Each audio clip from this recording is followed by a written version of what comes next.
ठाकुर जी ने अपने नाना जी उग्रसेन जी को राज्य गद्दी पर बिठाया। बंधुओं, भगवान कभी राजा नहीं बने, ना तो मथुरा के राजा बने ना द्वारिका के राजा बने। ठाकुर जी ने सदा राज्य गद्दी पर उग्रसेन को ही बैठाया। कंस के पिताजी, उनका राज्य तिलक किया, मुकुट पधरा दिया, परंतु सब लोग मानते राजा ठाकुर जी को ही थे। राजा धीराज ठाकुर जी को ही कहते, पर सिंहासन पर नाना जी को बैठाया। भगवान पूरी मथुरा को व्यवस्थित करके उज्जैन पढ़ने के लिए गए, सांदीपनि गुरुकुल, और वहां सांदीपनि उपाध्याय से भगवान ने संपूर्ण वेद अध्ययन किया। वहीं पर ठाकुर जी को एक मित्र मिले, उनका नाम सुदामा, जिनकी कथा हम कल सुनेंगे। सुदामा जी महाराज से भेंट हुई। ठाकुर जी लौट करके वापस आए। भगवान का मुंडन हो गया था विद्यालय में, चौड़ी चोटी रखी ठाकुर जी ने, बढ़िया लंबी शिखा ठाकुर जी ने धारण की। लौट करके आए। ठाकुर जी अब राजकुमार हैं मथुरा के। ठाकुर जी के चेहरे पर वो नूर नहीं है, वो प्रसन्नता नहीं है। क्यों? ब्रज की बड़ी याद आती है। अपने कक्ष की खिड़की में से केवल वृंदावन को देखते रहते हैं ठाकुर जी। परसों की कह के गए, बरसों हो गए, वृंदावन नहीं गए। आज ठाकुर जी बहुत याद कर रहे थे, और आज ही देवकी मैया ने मन में विचार कियो, मेरो लाला इतना बड़ा होगा, आज तक अपने हाथ से भोजन नहीं पवाया, आज मैं अपने हाथ से पवाऊंगी। बलराम जी से पूछा, लाला को कहा पसंद है, जल्दी बता। बोले मैया लाला को तो एक ही चीज पसंद है। बोले कहा? रोटी के बीच में मक्खन धर दो, वहां मैंने एक मिश्री डाल दो, वो खवाए दो, वही लाला को प्रिय लगे। यशोद, आज देवकी मैया ने 56 भोग बनाए, परंतु एक किनारे में माखन मिश्री सजाई के अपने हाथ से लेके जा रही हैं। आज अपने लाला को पहली बार अपने हाथ से प्रसाद पवाने के लिए। लाला चल आजा, मेरे हाथ से प्रसाद पाले। ठाकुर जी हाथ धो के आए, बैठ गए।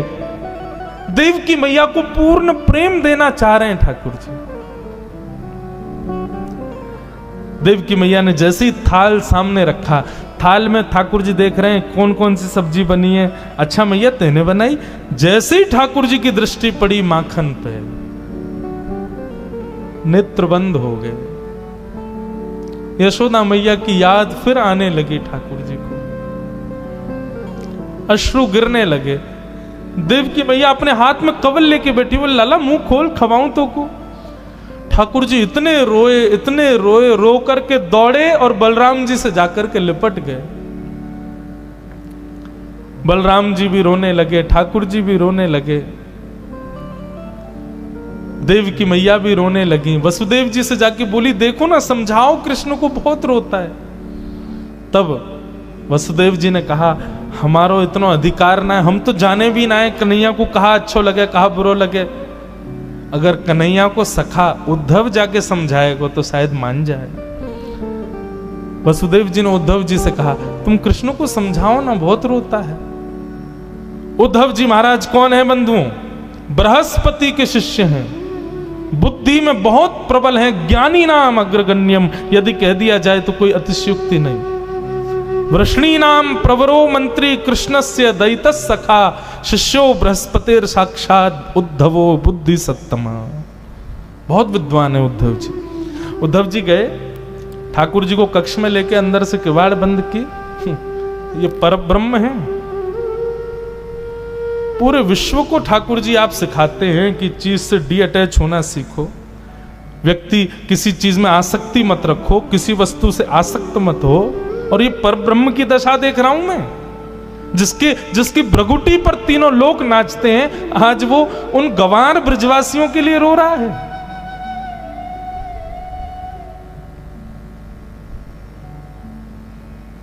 ठाकुर जी बोले, उद्धव तुमने कभी प्रेम देखा है अपने जीवन में?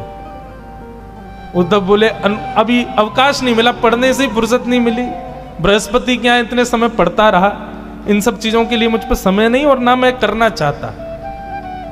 भगवान बोले, तो फिर नहीं समझ पाओगे। आसक्ति अलग बात है उद्धव, आसक्ति होती तो वृंदावन दूर नहीं है यहां से, मैं सुबह जाके शाम को आ सकता हूं।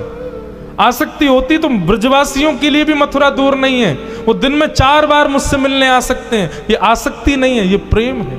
यहां मिलने की भी इच्छा नहीं है, पर स्मृति है। ये आसक्ति नहीं है।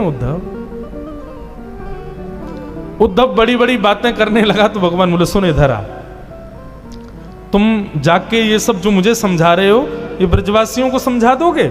उद्धव बोला ऐसा समझाऊंगा जीवन में याद नहीं करेंगे आपको। भगवान बोले तो फिर ठीक है जाओ।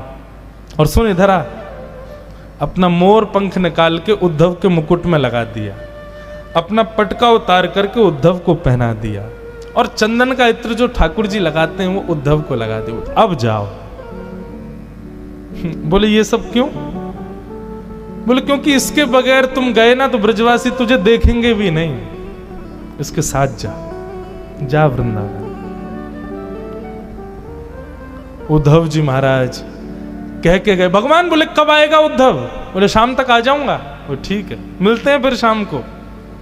6 महीना बाद लौट के आया उद्धव। 6 महीना तक भूल गया कि मैं वृंदावन में हूं। इसी को उद्धव गोपी संवाद कहते हैं। प्रेम की चरमोत्कृष्ट स्थिति है उद्धव गोपी संवाद।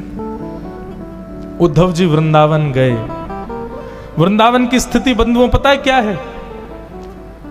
हर दिन, जिस दिन से ठाकुर जी गए, हर दिन ब्रजवासी मथुरा के रास्ते को घेर के बैठ जाते हैं और प्रतीक्षा करते हैं कन्हैया आ रहे होगो, हमारो लाला आ रहे होगो, कृष्ण आ रहे होगो। सुबह से दोपहर, दोपहर से शाम, शाम से जैसी रात है जाए। रोते रोते नंद भवन जाते हैं और कहते हैं यशोदा तेरो लाला आज नहीं आयो, आज भी नहीं आयो। परसों की कह के गए हो, दारी को बरसों बीत गए अभी तक नहीं आयो। रोज का ये नियम है सब ब्रजवासियों का। बैठ जाते हैं मथुरा के मार्ग पर, लेकिन जाते नहीं है मथुरा। मथुरा से वृंदावन कितना दूर है? 6 किलोमीटर। 6 किलोमीटर। अहमदाबाद में तो एक मोहल्ले से दूसरा मोहल्ला, इतना दूर है मथुरा वृंदावन। लेकिन प्रेम,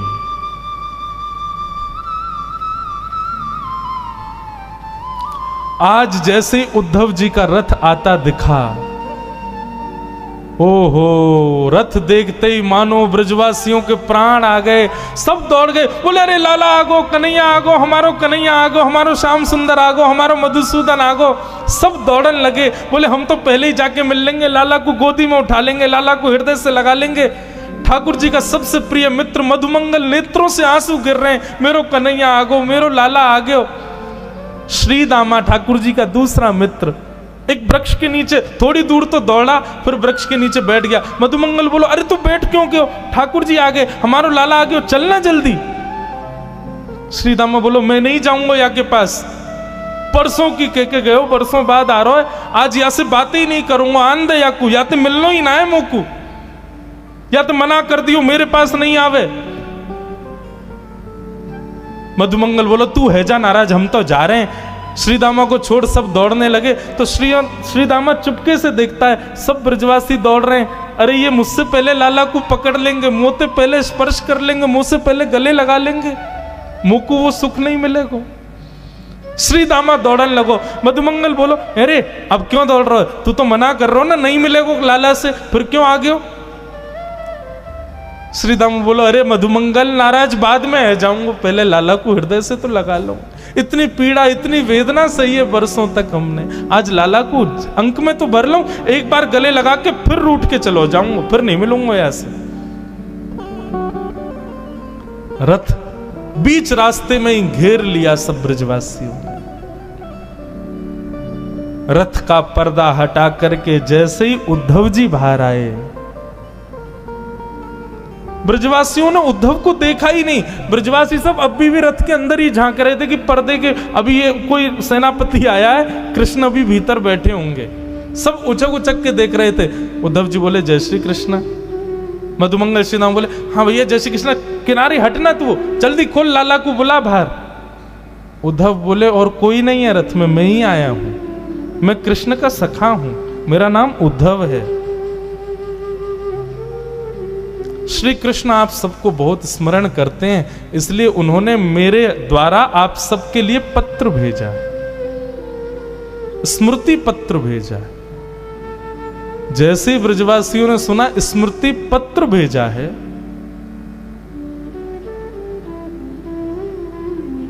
ब्रजवासी बोले वाह कन्हैया वाह, मान गए तेरे प्रेम को। वर्षों तक आयो नहीं, परसों को वादो करके, बरसों बाद याद आई तो सखा भेज दियो स्मृति पत्र के संग।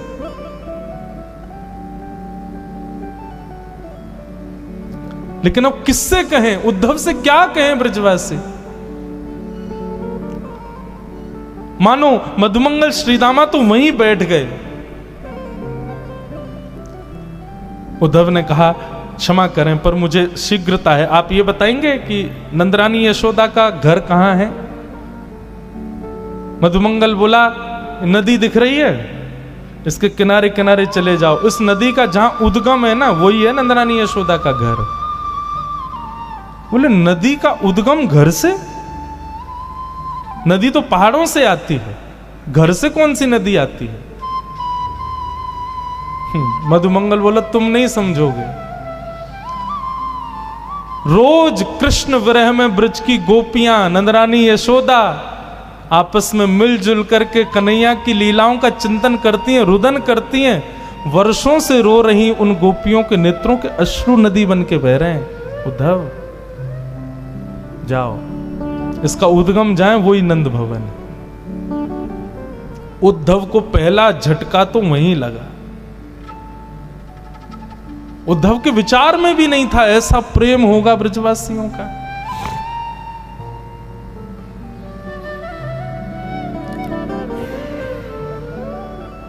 उद्धव जी महाराज गए, यशोदा मैया से मिले, नंद बाबा से मिले। स्थिति वर्णित की नहीं है। भागवत में फिर एक गीत आता, उसको भ्रमर गीत कहते हैं। बहुत सुंदर प्रसंग है बंधुओं ये उद्धव ब्रज गमन। गोपियां आपस में चर्चा कर रही हैं, उद्धव बैठ करके सुन रहे हैं। कोई गोपी कह रही है कल तो कन्हैया ने मेरी मटकी फोड़ दी। मैंने कही अरे लाला तेने मटकी क्यों फोड़ी? बोले तू नहा के ना आई ना, हमारे तो नवा दियो मैंने। कोई गोपी कुछ बता रही है, कोई गोपी कुछ बता रही है। सबकी बातें उद्धव सुन रहे हैं। सबके बीच में बैठी श्री जी, किशोरी जी, राधा रानी से किसी गोपी ने पूछा, बोले श्री जी हम सबके स्वप्न की बात आप सुन रही हो, आप अपने स्वप्न की भी तो बताओ, आपके स्वप्न में श्याम सुंदर कैसे आते हैं? किशोरी जी मंद मुस्का के बोले तुम बड़ी सौभाग्यशाली हो कि तुमको स्वप्न आता है, क्योंकि तुमको नींद आती है। पर जादना से कन्हैया गयो है, मेरी तो नींद ही वाके संग चली गई, मुझको सपने ही ना आवे। नींद ही ना आवे तो सपनों कैसे आवे गो, और सपनों ना आवे तो तुम्हें बताऊं कैसे? ये सब भाव बैठ करके उद्धव सुन रहा है। तब मधुपक तब बंधो माश प्रशांग्रिम सपत्न्याः कुछ विलुलित माला कुंकुमश्मश्रुभिर्न बृहतु मधुपतिस्तन्मानिनी नाम प्रसादम यदु सदसि विडंब्यम यस्य दूतस्त्वमिद्रक। गोपियों ने एक गीत गाया जिसको भ्रमर गीत कहते हैं। मानो गोपियों को उद्धव दिख गया था कि उद्धव बैठा है, लेकिन सीधे उद्धव से ना कह के एक भौरा उड़ता हुआ आया। तो भौरे को कहती अरे देखो ये काला है, जरूर कृष्ण का मित्र होगा। अब उद्धव को केंद्र में लेकर के गोपियां उस भौरे से बात करती हैं, उसी को भ्रमर गीत कहते हैं।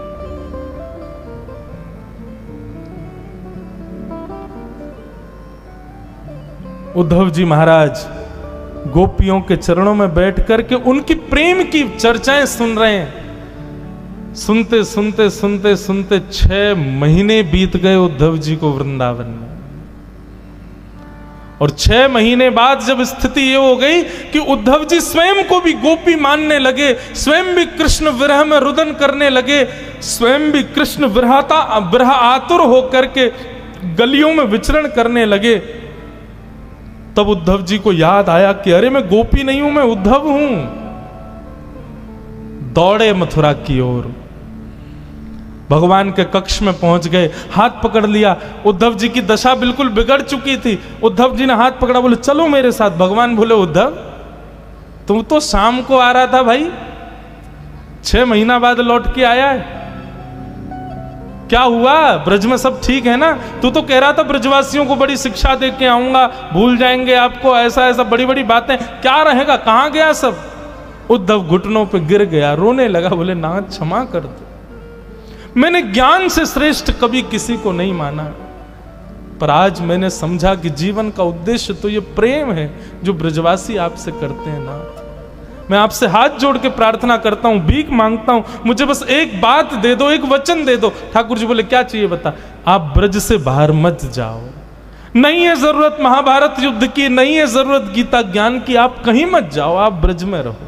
इन ब्रजवासियों को छोड़ने को आपका अधिकार नहीं है ठाकुर जी, मर जाएंगे आपके विरह में। ये वचन दे दो मुझको, बस आप मत जाओ कहीं, मैं संभाल लूंगा सब, आप रहो वहीं पे। देवकी को मैं संभालूंगा, वसुदेव जी को मैं संभालूंगा, पूरी द्वारिका नगरी मैं बसाऊंगा, सब कार्य आपके जो है सब मैं करूंगा, पर आप इन ब्रजवासियों के पास रहो, आप इनसे दूर मत जाओ। ठाकुर जी ने हृदय से लगा लिया, कस लिया उद्धव को। बोले उद्धव तुझे पता है मैंने तुझे वृंदावन क्यों भेजा? क्योंकि तू ज्ञानी तो बहुत है लेकिन प्रेमी नहीं था, अब तू प्रेमी हो गया। सुन, नेत्र बंद कर। उद्धव जी ने नेत्र बंद किए, वो बोले अब खोल के देख। जैसे ही खोल करके देखा तो पूरा ब्रजमंडल ठाकुर जी के कक्ष में ही बैठा था, मधुमंगल, श्रीदामा, सब गोपियां सब ठाकुर जी के चारों तरफ बैठे थे। उद्धव बोला ये सब क्या हो रहा है नाथ? ठाकुर जी बोले ये सब मुझसे दूर कभी नहीं रहते उद्धव, ब्रज सदा मुझ में बसता है और मैं सदा ब्रज में ही बसता हूं, हम कभी अलग नहीं होते। मुझे क्यों भेजा फिर ब्रज? ठाकुर जी बोले केवल प्रेम सिखाने के लिए, क्योंकि आगे की यात्रा में तू मेरे साथ रहने वाला है, तू ज्ञानी तो बहुत है, प्रेमी नहीं है, इसलिए प्रेम पढ़ाने के लिए। बंधुओं, लोग अर्जुन और उद्धव में यदि मुझसे पूछें कि भगवान का प्रिय कौन? उद्धव। अर्जुन को तो भगवान ने पढ़ाया था महाभारत में, लेकिन उद्धव की ट्यूशन टीचर तो हमारी श्री राधा रानी है, हमारी ब्रज की गोपियां, उन्होंने पढ़ाया, ब्रजवासियों ने सिखाया उद्धव को। अद्भुत है उद्धव।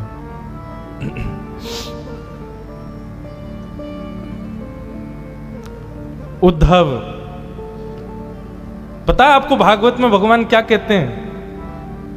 उद्धव के विषय में भगवान कहते हैं वो मैं ही हूं, वो मुझसे अलग नहीं है। यदि कभी तुमको उद्धव मिल जाए तो यही समझना श्री कृष्ण है, उसको प्रणाम कर लेना। और ये बात कब लागू हुई? जब उद्धव ब्रज चला गया, वृंदावन चला गया। वृंदावन से आने के बाद उद्धव का वो निर्माण हुआ, ठाकुर जी कहते हैं मेरा ही स्वरूप, मेरा ही तदनुरूप है।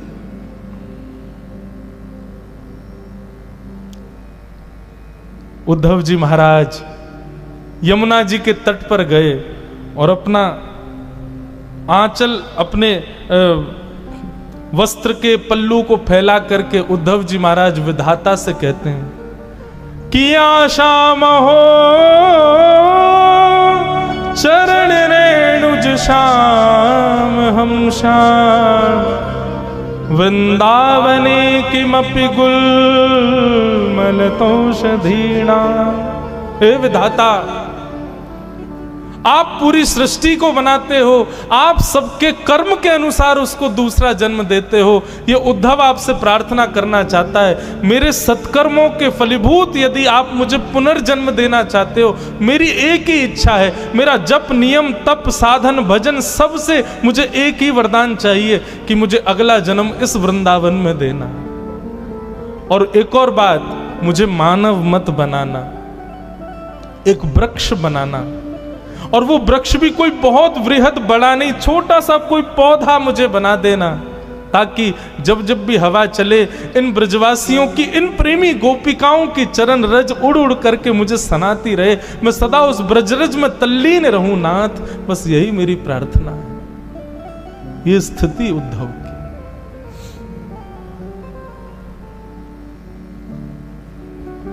ऐसे उद्धव जी को हम प्रणाम करते हैं। उद्धव जी की एक विशेषता है बंधुओं, आपको पता है जब द्वारिका में यदुवंशियों को संतों ने श्राप दिया कि संपूर्ण यदुवंश नाश हो जाए, तो सारे यदुवंशी गए भगवान के पास और भगवान से कहा आप दुनिया के श्रापों को दूर करते हो, आपके खुद के परिवार को श्राप लग गया, ठाकुर जी इसको दूर करो। भगवान बोले सोचने दो। अब यदुवंशियों में उद्धव भी आता, उद्धव कोने में ही बैठा था। भगवान बोले एक उपाय है। बोले क्या? बोले हमारे सौराष्ट्र में एक शंकर जी का मंदिर है, उसका नाम है सोमनाथ। ये सोमनाथ मंदिर जो है ये श्रापों को दूर करने के लिए प्रसिद्ध है। बोले कैसे? तब भगवान ने कथा सुनाई। बोले चंद्रमा जो है ना, इसके ससुर जी हैं दक्ष, दक्ष की बेटियों से इनका ब्याह हुआ है, परंतु चंद्रमा सबसे ज्यादा रोहिणी नाम की पत्नी से प्रेम करते हैं। तो बाकी की पत्नियों ने अपने पिता से आके शिकायत कर दी, बोले कि आपका दामाद एक ही उससे रोहिणी से ही प्रेम करता, हमसे नहीं करता। दक्ष प्रजापति ने श्राप दे दिया, बोले कि तुम बहुत अपने रूप का अभिमान करते हो, जाओ तुम अपने रूप से विहीन हो जाओ। चंद्रमा ने कहा ससुर जी आपने हमको श्राप तो दे दिया, लेकिन ये नहीं विचार किया कि मैं स्वरूप से विहीन हो जाऊंगा तो सारी पत्नियां, सारी बेटियां आपकी विधवा हो जाएंगी। दक्ष बोले ये तो मैंने सोचा ही नहीं, तब क्या करें? तब चंद्रमा ने आकर के यही सौराष्ट्र में तपस्या की, तब महादेव प्रकट हुए। तब महादेव ने कहा ठीक है 15 दिन तक आप अपने ससुर जी के श्राप में रहोगे, आपका रूप घटेगा, पर उसके बाद 15 दिन का हमारा आशीर्वाद रहेगा, आप पुनश्च अपने रूप में आ जाओगे। तो एकम से अमावस्या तक चंद्रमा श्राप में रहते हैं और पूर्णिमा तक फिर आशीर्वाद में रहते हैं। ये कथा भगवान सुना रहे हैं अपने सब कुल के लोगों को, यदुवंशियों को। बोले ऐसा भैया सोमनाथ है तो चलो नाव की व्यवस्था करो, द्वारिका से सब लोग नाव में बैठ कर के सौराष्ट्र जाएंगे, सोमनाथ भगवान का पूजन करेंगे, ब्राह्मणों को दान करेंगे और फिर वहां सोमनाथ भगवान हमारे श्राप को नष्ट कर देंगे। यदुवंशी नाचने लगे, जय हो, आनंद आ गए, जय हो बालकृष्ण की जय, द्वारिकाधीश की जय, हमारा श्राप दूर हो जाएगा। उद्धव भगवान को देख रहा था तिरछी नजर से। भगवान बोले क्या बात है? बोले इनको सबको जाने दो फिर बताऊंगा आपको। जब सब चले गए तब उद्धव बोला मैंने बहुत चतुर देखे लेकिन आप जैसा चतुर नहीं देखा मैंने। भगवान बोले क्या हो गया? बोले भगवान बहुत विद्वान है उद्धव। उद्धव बोले ये श्राप लगना, मोक्ष मिलना, पाप होना, पुण्य होना, सूतक लगना, पातक होना, ये सब वहां होता है जो ब्रह्मा ने सृष्टि बनाई है। ब्रह्मा की बनाई हुई पृथ्वी पर ये सब चीजें लागू होती हैं। और आपकी जो द्वारिका नगरी है ना, इसको विश्वकर्मा ने बनाया है, ये ब्रह्मा के द्वारा बनाई हुई नगरी नहीं है, इसलिए यहां किसी को श्राप नहीं लगता। भगवान तुरंत उठे, उद्धव का मुंह बंद के बोले चुप, बिल्कुल शांत, ये बात यहां से बाहर नहीं जानी चाहिए। बोले ठाकुर जी आप जबरदस्ती यदुवंशियों को लेकर के जा रहे हो ताकि सौराष्ट्र में जैसे ही वो नाव से उतरे और ब्रह्मा के द्वारा बनाई गई पृथ्वी पर पैर रखेंगे, पैर रखते ही उनको सबको श्राप लग जाएगा। अभी तक किसी को श्राप लगा नहीं है, आप लगवाने के लिए लेके जा रहे हो उनको, ऐसा क्यों कर रहे हो? तो भगवान बोले इसीलिए मुझे तू बहुत प्रिय है, क्योंकि तू सब जानता है, बहुत विद्वान है उद्धव। बल का अहंकार है इन यदुवंशियों को, मैं इनके रिश्तेदार हूं, मैं इनका कुल का व्यक्ति हूं, भगवान इनके कुल में, इसका मद है इन लोगों को। और मैं अपनी लीला पूरी करके गया, इनको छोड़ गया तो यही भार बन जाएंगे पृथ्वी का, इसलिए मुझे करना पड़ेगा। उद्धव बोला तो चलो फिर। भगवान बोले कहां? बोले सौराष्ट्र। ठाकुर जी बोले तू नहीं जाएगा, हम सब जाएंगे, तू तो यहीं रहेगा, तू तो द्वारिका को संभालेगा ना। मतलब उद्धव को ठाकुर जी ने श्राप नहीं लगने दिया। और जब भगवान श्राप लगवा करके वापस आए, सब यदुवंशी आपस में लड़ झगड़ करके मर गए, तब भगवान ने उद्धव को भागवत धर्म का ज्ञान दिया और तब अपनी पादुकाएं प्रदान कर दी। बोले उद्धव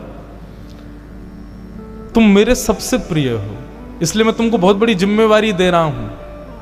मेरे जाते ही कलयुग आ जाएगा।